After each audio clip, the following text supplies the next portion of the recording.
feel comfortable, see if you can sit in a place that you're not too twisted around, that if it's comfortable, you can have your feet on the floor.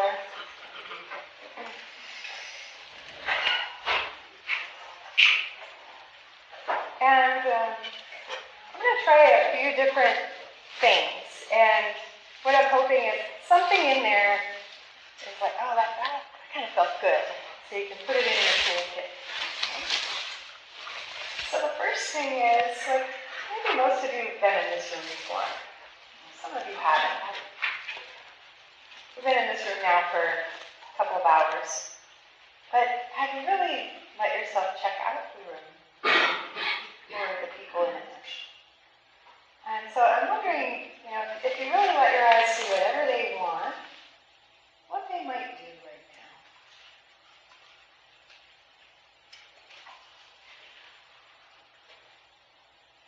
Anything at all.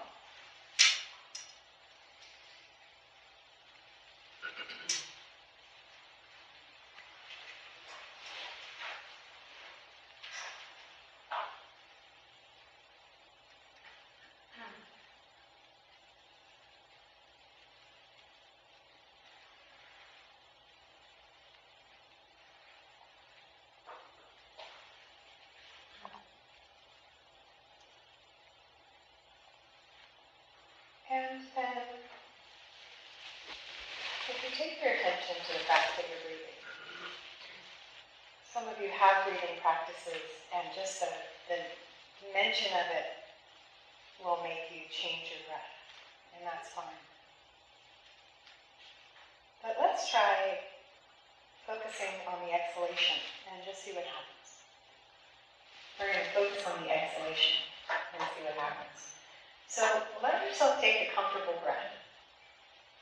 And then exhale really slowly, almost like you were breathing through a straw. Breathing out. And let the air go until you're comfortably empty. And wait until the impulse for a new breath comes.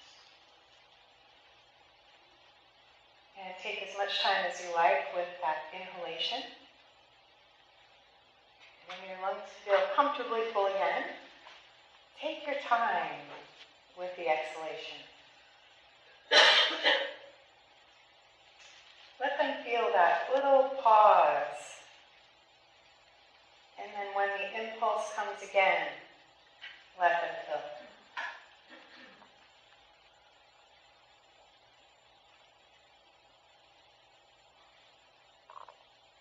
And 3-4 times is great.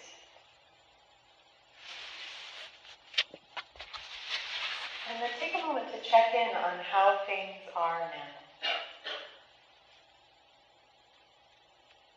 We were in a more active state, talking, getting snacks, being up. So even if just sitting down is the only thing that's new, notice how it feels different now compared to when we first started the exercise. If it feels more relaxed, how do you know? What tells you that you're more relaxed right now?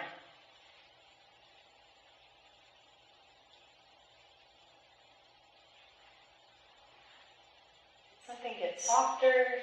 Did something get easier? Did something get clearer?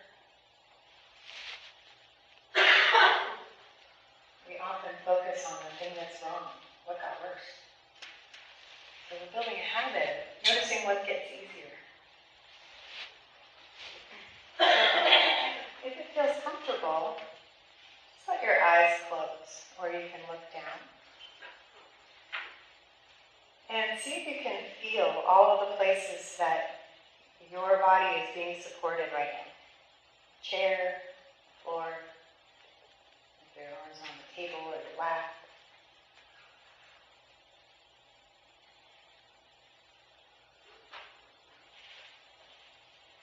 And then just see if there's any sign that things are continuing to settle. Conversely, notice if things are starting to feel tense, if you're feeling antsy. When is this going to be over? I need to get up and move around. I'm so relaxed, I think I'm going to go straight to sleep.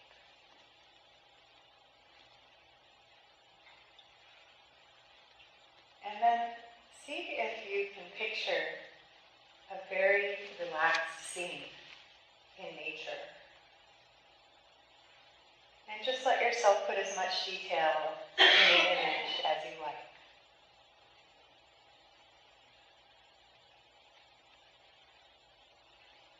And in this image, see if you can put water of some sort.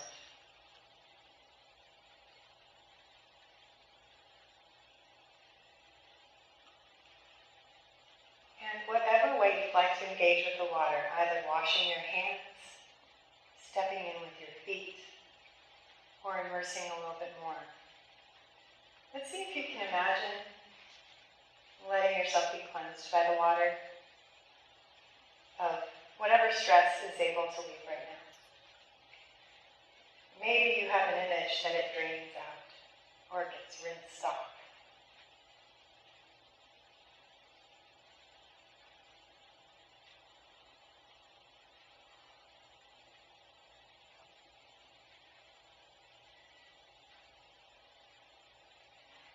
And as you step back from the water, if you choose, see if you can imagine that somewhere in your body there was a little bit of light.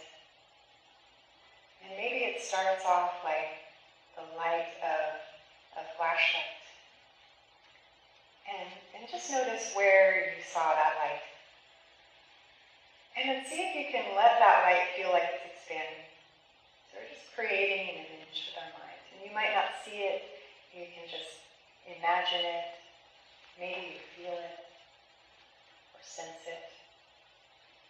And imagine that light spreading out through your whole chest, your belly, into your gut, down your legs, into your feet, through your shoulders, down to your hands, filling your head.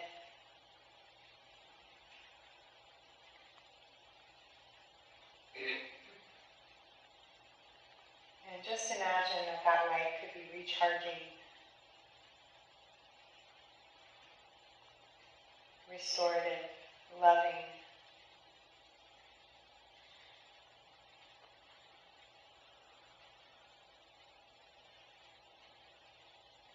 And then we slowly make our way back to the here and now. And notice when you feel the impulse to let your eyes open again and see the room.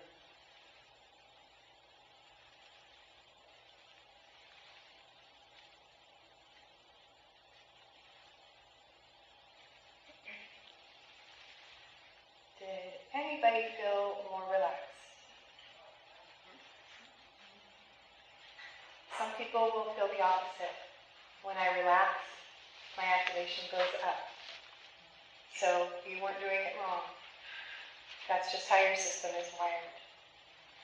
For some people, doing a lot of meditation reinforces the dissociation and the dorsal side of things.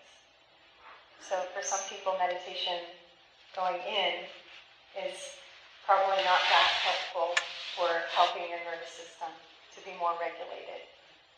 And for people in that category, doing walking outdoor meditations is going to be healthier for your nervous system. That's why I stopped meditating when I was a yoga teacher. I'm going to walk outside. I'm going to pay attention to the birds and the trees. Attention outside is not dorsal. Attention inside is more dorsal. Okay? If your system goes in that direction. So, recognizing that even with meditation, there's no formula, but you can still engage and find something that works if you modify it in a way that works for you. Okay? So, we get down to the nitty-gritty of how to build the regulation. There are things that we can do, strategies and ideas that we can implement to help shift things and build regulation. And then there's the other kinds of supports that I do. Okay, so first step is we're recognizing when children are outside of the window of tolerance. That's a lot easier to do when you're inside the window of tolerance, but it's not impossible when you're outside of the window of tolerance, especially when you're a somatic experiencing practitioner and you're like activated and you start using SE terms as a weapon. You're activated. Oh, I'm activated too. All right, so attunement is going to be one of the first things, and we're going to go in depth about what that is, but it's meeting a child where they're at.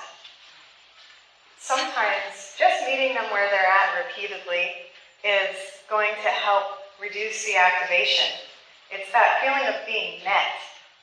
I mean, not just only like, you know, in a moment, like, I wanted this and I got that, but it's, you know, being seen and met on a deeper level, right? And when a child is first born, essentially they're asleep, they wake up, they have a need. The attuned caregiver meets the need appropriately. It's okay if there's some fumbling or disconnect, but eventually the need gets met, baby goes back to sleep. And that is the process that helps rebuild or build the nervous system's capacity for managing stress and coming out of activation. Because children and babies are not born with much parasympathetic capacity. So we're building the parasympathetic nervous system by our good attunement. Right? So that's where it starts. It doesn't end there. So we're attuning to each other every day, right? I make an offer to my partner, and that, you know, offer is accepted, and we meet, and there's a sense of we're connected, and it helps to keep that healthy attachment going, and our nervous systems are happy together and co-regulating. Right? There's concepts of agreement reducing activation, which I'll talk about. Making shifts in the moment to moment to support regulation. So this is going to be whatever state your child is in, we're going to meet that, we're going to support it, and then try to shift them back toward the window of tolerance. So I'm going to go over that more in detail. This is just kind of an intro. Slowing down a lot. Slowing down. Okay. Attunement is critical to healthy development, and it forms the child's worldview. Is the world safe or is it dangerous? Can I trust people? When I need something, does the thing happen? Or when I need this, I get that. I have to do it myself. When I'm speaking to people, I'll hear those kind of stories. I was never enough.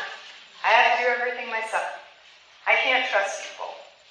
Those are stories that happened when they were an infant, and they don't even remember the story, as they're not able to remember concretely at that age. Somatically you remember, but story you can't put down. But that story will carry through. So when you hear that, then you go, I know where they are. They're outside of their window of tolerance. They're hurting. They're probably toward that infant state, or at least that's being evoked. I got some information about where we are and what I want to do. I have a question. Is that infant state or that the points of the brain going down? Is that at any age, or is this just for children? It's all of us. All of us. We drop back and forth a lot of times. As activation goes up, our age goes down. Okay. Okay. Thank you. Yeah. So yeah, attunement now is going to be one of the helpful factors of helping us be more regulated. Right? Okay. So when Steve Carell started to mentor me more directly about how to work with parents, he told me this thing, and I was like, I can't say that to parents. And I did, and it worked. I was like, it worked. Because agreement decreases activation. And it's like, yeah, but the child is saying, and you know whenever you say yeah, but to your teacher, it's like, all right. But the this child is saying, I hate you, you're the worst parent ever, and you're going to agree with that? No, they're not going to agree with that. That's ridiculous. But you're not agreeing with the concept. You're agreeing with that 1-year-old experience that's so activated that they want to express to you how terrified or how angry or whatever the experience is. That's what they're expressing. And so you said, have them repeat it. You hate me. You think I'm the worst parent. Yes. Come on. Come here. Do you want to come here? Do you want me to stay here? And just you stay with them, and you don't respond in disagreement. I am not. It's you, or the things that you might want to say in your head, responding from your real self, defending yourself, right? Or even when you're disagreeing with their negative feelings, like like that, or I'm such a horrible person. You feel like a horrible person. Come here. Do you want a hug? Do you want me to just sit with you? I know that hurts. So you're not trying to talk them out of it. So you're empathizing with them. You're empathizing with them. You're going to the place where they're at. That's You're right. meeting them in that need, and you're empathizing what they didn't get as a 1-year-old. Yep. So you're bridging the gap. That's what you're doing. Right? That's exactly it. So you're agreeing with the underlying feeling, and you're filtering out the content. I'm worried about what to do in a sibling situation. So my son will often say horrible things to my daughter, and I can't necessarily, who's younger, my adopted son is 13, my daughter's 10, biological, and he'll say horrible things to her, how to intervene so that she doesn't feel bad or feel like what to do in that. She says, stupid, I hate you. Right. Yeah, and that's a big issue because you have to keep your children safe. Right? So there are a lot of different options. Because sometimes, depending on people's ages and those sorts of things, sometimes it's like, all right, am I going to have a soft intervention or a stronger intervention? How much danger is there? All right, we can't let you do that. Let's go into the other room and let me be with you. And sometimes it's like, well, you're going to have a talk with the other siblings. Like, while we're trying to change this behavior, I'm going to need to connect with the person that is the bad child and take them and be with them, when the other child's going to be like, well, what the hell? I'm the good child. How come I don't get that? Right? So it might have to be some making up later, like I'm going to connect with you again, but maybe having some agreements in advance of this is what's going to happen because I want to change this behavior and I want to keep you safe. Then when that child who's on the aggressive side is more in a calm state, then maybe there can be a discussion about, in our family, we value respecting each other and we can't hurt each other. So if you start to feel like you can't manage without getting upset, let me see if I can help you. And they're not going to call out to you the first 700 times, but you're setting kind of this is what we're going to do. So when you start to feel like you're upset and you want to yell at your sister, let's see if we can do something else. Okay? And it's going to take maybe a lot of time to get there, and increasing the regulation along the way, because the more activation there is, the more likely that that's going to happen, right? So just the general, over time, reduction of activation, increase of window tolerance, is going to reduce the management strategy called, I'm going to be mean to my sister. Does that make sense? I can see it's clicking in. It's landing in there. I'm wondering, in that situation, would you try to help the aggressive child to understand what? I wouldn't do it if they're in an activated state. If Well, they're not a in an 1-year-old. activated state, but I'm wondering in another situation how, Right. Let's say at an older age, how you could lead the child to understand what's prompting Right. him or her to act out in that way. Well, it really depends on the child. And a lot of children, you start explaining that to them, they're going to go into defense and into shame. Yeah. They're not so much explaining, but asking the right questions to lead them to begin to process it. Right. I That's mean, what I'm wondering. it's really kind of assuming that Yeah. you have 10 words. This is all I'm going to get. And let's think. And you can kind of drop little seeds, but just know that you're dropping seeds and you're going to have to drop a lot of seeds before they take root. But trying to explain it when you see, all right, what does my child look like when he gets defensive or when shame comes up? I sent him over his window tolerance. We send kids out of their window tolerance too, just like they send us. So there's a hand up over here. Yes, Joanne? If you have a child that gets really, really angry, and I was trying, this was my daughter, I was trying to help her with that, and she said, I don't want to get rid of my anger because it's the only power I have. Yes. How do you address that? Yeah. Yes, anger. That's one of our emotions that we have access to. And how can we have the anger in a way that's going to be getting us what we want and helping us rather than disconnecting us? And so it's like, where is your anger serving and where is it not? Now, in our culture, we don't do anger well. You're immediately bad if you're angry, you get sent to your room, those kinds of things. Getting sent to your room as a person with developmental trauma is contraindicated. Not such a good idea because you're reinforcing that separation anxiety or the separation like, I'm bad and I'm going to get what I need the most taken away. But anyway, that's a side note. And so I think it's helpful for you yourself to reconnect with healthy anger, healthy aggression, and then it's helpful to be able to support your child going through it. Because anger is not bad. Like, I do that all the time. And it's like, wait a minute, I was a yoga teacher and I'm a therapist. I shouldn't be getting mad. I get to get mad, right? And that's okay. And, sometimes family rules. It's like, well, in my family only this person was allowed to get mad and nobody else was. We either got punished severely or you were just in so much terror, like you didn't dare speak up. So kind of working with that, either with a therapist or reading books about it is helpful. And how I work with it as a somatic experiencing practitioner is that I work with the different aspects of a feeling. So sometimes there's a story.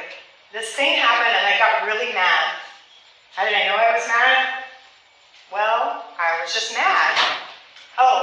And then there was this, I got a little tight here, my face flushed, and all that. And so what I do when I'm in session with someone is I go, all right, yes. So I'm not afraid of their anger. Yes. Like when they're telling me about it, I'll meet them, tune them. Yes. And to let them know that that's okay. Now I'm not trying to help build that fire if they already have tendencies toward that, because we have people who are more inhibited and need to help, have their anger be okay to be there safely. And then we have the people for whom they're on the external side of things and they need to learn more inhibition, right? So it's sort of both of those things. But I'm wanting, what's a small cycle of activation and settling? Okay. You had that thing happen, it was really irritating. It wasn't the worst thing that ever happened to you. It was a little irritating. Great. A little irritating, you might be able to keep them in their window of tolerance. All right, now when you felt angry like that, notice what happened in your body. Let's just set that pesky story aside. Because if you focus on the story, it might keep adding more fuel to the fire, more shake up of the glitter bottle. So then I had them stop and just, all right, notice what the sensation is of anger. I've never thought about it before. That's right. So let's give that some time. Let's take all the time you need. So I wait until the nervous system does its thing, and the parasympathetic shows up and helps them calm down. And then I go, oh, I can do a small cycle of anger and settling, right? And so then that gets repeated and repeated, and the person starts to realize, oh, I can get angry and I don't have to go off the charts. Especially for families in which if I got angry, it could be dangerous or deadly. So they suppressed it very deeply. And then for families where I get too angry and I'm afraid I'm going to hurt someone. I've had parents in my room like, I've got to control this anger because I want my children to be safe. All right, if we work with it on a smaller level, we're going to start to notice earlier that you're getting mad when you can still do something about it, when you still have access up here to things that you want to do differently. Sometimes with children, it's like they have so much energy inside and it needs to be discharged. I'm not a big fan of dischargey type of therapies. Like, let's try to create something so that we can discharge it. I like it to happen more organically, but I've done this before with children where I have like bolsters from yoga that are just really thick cushions. And it's very satisfying if you put it up against a wall and then just let yourself push. And if you did it on a wall, it wouldn't be satisfying because there's no give. And that's how life feels. Like, I keep pushing and nothing happens, right? So you put this thick cushion up and you let them push. And then I let them push, like, just kind of gently like a cat does. So I'm not trying to evoke a state, like, get as mad as you want and start pushing into the cushion. Like, that would be a little bit more of a cathartic thing that we don't really need to do. Push into that cushion, see how it feels. Right now. Now, what do your arms feel? Well, they're kind of warm. And they're a little bit tingly. Yes. So we've gotten a little bit of discharge to happen. And so I practice this with them when they're not that activated. It's a little game. And you can do the same thing with their feet. And you can also do the same hand to hand. So I put my hands on their hands and like, okay, bring your hands all the way back here, and I'm going to push. And I'm going to let them push, and push, and push, and push, right? And they get to win. That's the important thing, is that you give them just enough resistance so that they feel like they're struggling a bit, they're working for it, but they get to push you, and it's fun, and we're in a play mode, right? And you're giving them a tool so that, sometimes when the anger is getting really high, they'll start to push you. It's almost like they sense, like, I need to get this out. And you're going to have your somatic headgear on and go, out of the window of tolerance. They're pushing me. I'm going to not punish them. I'm going to see if, here, do you need to push me? They've already practiced this, right? This is good for the 5 to 10 range. All right, here, go ahead and push me. You're doing great. Yes, right? So you're attuning, you're not making them wrong, and when they come out, when they peak and start to settle, then It's getting bigger, not literally, right? Push. literally. Oh, Yep. Want to come up?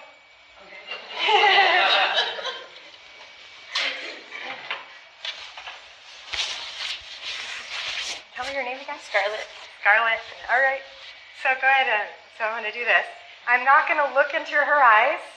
That can be perceived as aggression in the world. Go ahead, bend your elbows. Just bend your elbows all the way back to your chest. Okay? And then go ahead and push my hands. Push as hard as you can. Push, push, push, push, push, push. Yeah. Come on. Push, push. You can do it. Good. I'm stronger than I look, so you're doing really good. So wait a second, Scarlett. Come on back up. Now, besides embarrassed, how do things feel?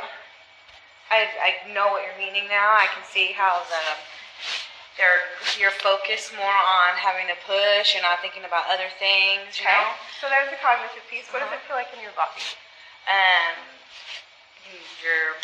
Your muscles are contracted, you're working. So that's what was happening then. What happens right now? I don't know, I feel more calm, I guess, because I got it out of my system. Okay. Any heat increase or anything Yeah, like that?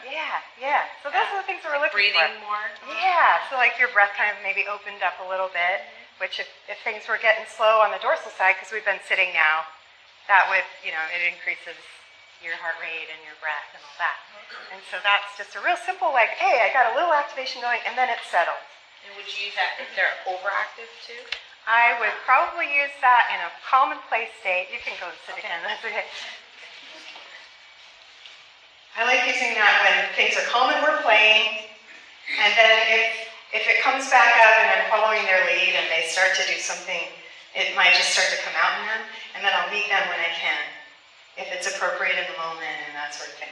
Some of you, if you're not able to press hands with your child, or that they're stronger than what you can manage, that's not the right game for you. But for some of you, it's you'll enjoy a little bit of like roughhousing, and you're letting the girls do it too, and thing.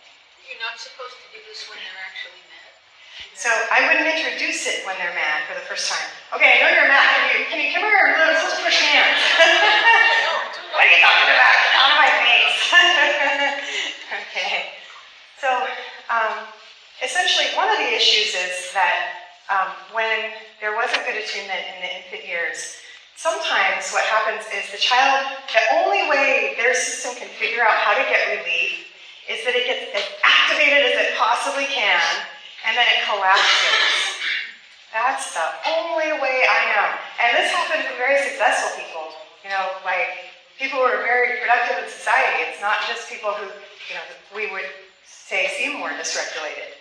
I have to work 18 hours a day so that I can get into bed, and I'm so exhausted I just collapse. And then I get up in the morning and I have my 3 shots of espresso to get me through part of the day, and then I go back to Starbucks about 3, right? And so that's kind of pattern. So we really want to make sure and try not to make management strategies wrong, or be like, oh, I'm out of the window of tolerance, I'm a bad person. It's like, yeah, our nervous systems are getting dysregulated all the time. We're working on it, and we're increasing their capacity. So when I want to change that pattern of like, it's basically you go from like, you just have to be on until you collapse into off. We want to figure out how to change that. In the workaholic pattern, it's one of the hardest patterns to change. Believe it or not, that is a hard pattern to change because it's so well rewarded. Especially around here, it's like, oh, I'm a manager, I'm a senior, blah, blah, blah. Why would I want to change that, And when people start to change it, it's usually when the health issues kick in, which I hate to tell you is low 40s usually. Between 40s and 50s is when symptoms start to kick in, and people are like, I can't do it anymore. I don't know why. I've been like this all my life, and now all of a sudden I can't work as long as I was. Or I've come down with X chronic condition, and I can't do it anymore. So then that's when they come and seek help. But for the rest of the people who, to shift that pattern, because that requires a lot of buy-in from the person. And all of these things do to some degree. So that question about how do I get my child to do these things, part of it is going to be the modeling. You're setting kind of a lot of the pace. You're not going to be able to change everything at once. Things are going to shift slowly over time. It's like moving a big steam liner. Small changes over time is what helps shape into a new pattern. So I'm tracking window tolerance. I see someone go out of it. I keep playing. If I missed it, I do the post game. Oh, probably the place to intervene would have been like 3 stores back when I was telling my child, oh, we're just going to go to Walmart, and then we're going to go to the grocery store, and then I just have to do these other 2 errands. Oh, well, that was way more than my child could manage. Okay, so I get it. That's where the fork in the road happened. Okay, and then, spotting. Oh, okay, well, every other day they were able to manage this, but today I can see them starting to get a little, and I told them, we just have 2 more stores to go, and then we're going home. If you go to those 2 more stores, just know that the trade-off is they're going out of their window of tolerance, and that might be part of your night. Okay? So we're slowly starting to recognize when it goes out, help them get back in. So we look for more of the settling strategies with children, telling them to sit down and be still, because that's how you're going to get back into the window of tolerance, because obviously up here, that's going to feel misattuned. Right? So they might need to be active in order to get settled. So a lot of you, if you've had ADHD diagnoses, you know that already. They cannot miss PE or recess or their soccer practice, because that's what they need to get the energy out so that then they can get more regulated. Having time together, snuggling on the couch. I recommend at least 10 to 15 minutes of child-guided play every day as a way to build the self-regulation. You're co-regulating together, and electronic-free it for that 15 minutes. Okay? Anything you want to do, no electronics. Shall we draw? Should we get out a board game? Or go for a walk, ride the bike? You know, what is it that your child either likes to do or will tolerate doing with you? And often letting it come from them, they'll feel excited. Ooh, I get to decide whatever we do. That'll be fun. So I want to play a game, and this is an attunement game. Anybody willing to come up and be my partner? Come on up. Okay, so this is a mirror game. Kids really like it. And essentially what we're going to do is you can either do it touching hands or not, depending on what is comfortable for your partner in this case, but also for your child. And you can, the harder way is to not decide who's leading or following, but if you want, you can go ahead and define, okay, I'll be leader first and then you, right?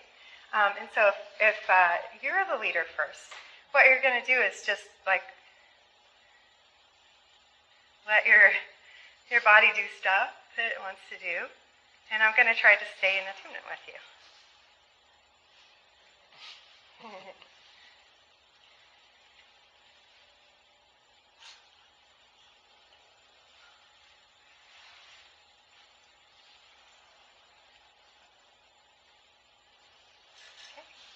Great.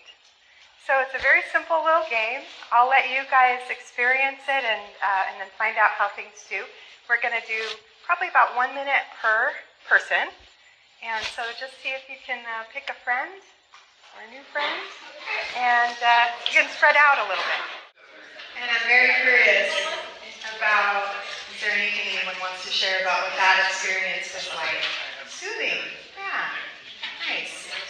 Anybody else? What did you notice? Yes. My kids will love it. Your kids will love it. They do tend to love that one. Touch is a topic we could have another workshop about. My wonderful friend, I didn't remember to put this on the list because it's not so much about attachment, but it's about the healing importance of touch and how it's really gotten kind of twisted a little bit in our culture of, you know, like schools and everybody being afraid of touch, but we really need touch in order to thrive. So this is a great book for people who are somatic and oriented as therapists and that sort of thing. Okay, so I think that's most of what I wanted to say. That I talked about the snuggle time and the childlike play, creating rituals around separation and reconnection, especially for the littler ones. If you're trying to go out for dinner, right? Or whatever, even on your day-to-day, you're going off to school. All right, going off to school, I'm going to see you when you get back, and, you know, whatever. Sometimes, like that book, The Kissing Hand, you give them a little transitional object if they need it, and those kinds of things, right? And then also reconnecting. Every time you're separated, reconnect. It's like when they come in the door, greet them. If you're a hugging family, maybe do that. Hey, good to see you. How was your day? I'm glad you're here. Right? Even something small like that can be helpful. Yes? What if you're empty? Huh? What if you're empty when you return home and you're like, I can't reconnect right now. I need my... That's a really good question. And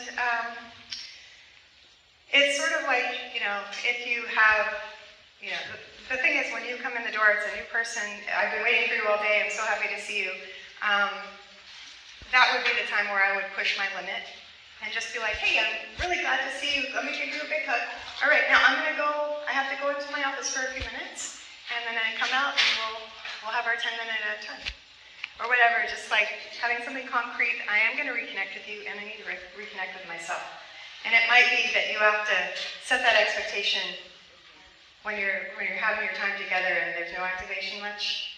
And you kind of say, okay, when I get home at night, I really love it when I get to see you again. You know, that might be a little bit of a fib at that point. But on a certain level, it's also true, right? You love your child, and you're spent.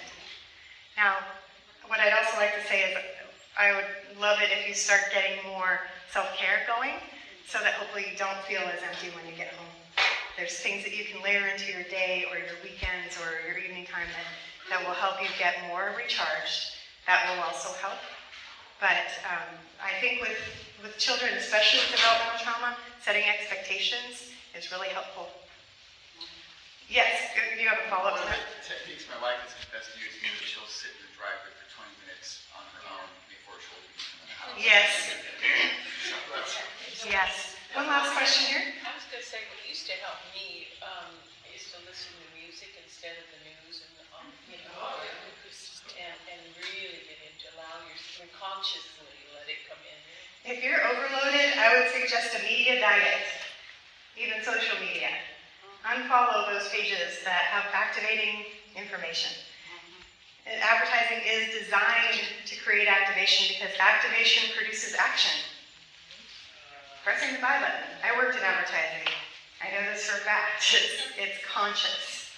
Okay, so that would be it. Now, I need to follow up in the last 3 minutes because of the childcare, but then I'm happy to take questions. I'll stay for you guys for after that. But I will tell you now the way that I practice is alternative, and some of it is like we'll be talking in this way, and I'll be coaching you through these moment to moment, like how do we build the regulation? Well, this thing happened. All right, well, next time, how about try that? Or this or that, right? It's the doing version of building regulation. But what I actually do is body work. So when you come into my office, there's a table, and people lie down on the table. And I actually work on a couple of different points in the body, just with a still hand. Well, on the kidney adrenals is usually the place. And it's a resonance between my hand and the person's kidney. My hand has a pulsation. It's pulsing right now. And when I put my hand on that person's kidney adrenals, they go, what's that? And it's a more regulated rhythm. What do I do with that? I don't know. And so it starts to mirror that rhythm. And the kidneys oftentimes, when you're stressed, they will bind up. And the circulation doesn't go through them very well. And the adrenals kind of get squashed, so circulation isn't getting up to them either. And so when I help the person regulate, the kidneys will relax and get more circulation. And the person, when it's working the way I hope, is that they'll go, wow, I haven't felt this relaxed in a long time. And I can be doing that while I'm talking. Sure, tell me about your week. Or, wow, let's laugh about that thing that happened, we can have fun, we can have light conversations. You can fall asleep. Because it's that experience that, it's part co-regulation, but it's me pointing the big arrow. Here's where regulation is. Because if your system doesn't get there often enough, it will forget it to begin with, right? And so then it's a matter of tracking, like, okay, whoa, when I was in my window of tolerance, which I helped them get to, my symptoms were going down. And then it was easier with the children this week. And I have them track, like, each week, how long can your body hold that? So, I think I was relaxed until about when I got home, and then I got home and the kids were, okay? Oh, okay. Okay, so the next week, this week it lasted kind of till the next day. And so over time, they start to report that it's lasting longer. And your system is able to hold that. And so that's the phase that I call stabilization. And then what will organically happen is a lot of times it's like you have an iPad with all these apps running in the background that's draining its capacity to function, right? So I've got to go in and close all the apps. And I wish it were as easy as pressing buttons. But some of these old programs, they're still running. It's like, why are you on? I've got to support them to come into the here and now and be worked out. And so then you get more bandwidth. Automatically you start to get more bandwidth for your tolerance. Is there a therapy that does track the nervous system? Yeah, essentially. There's only one other person in town who's in Los Gatos who is trained in the same way, who's a marriage and family therapist and does this touch work. And her name is Moria, and you can Google her.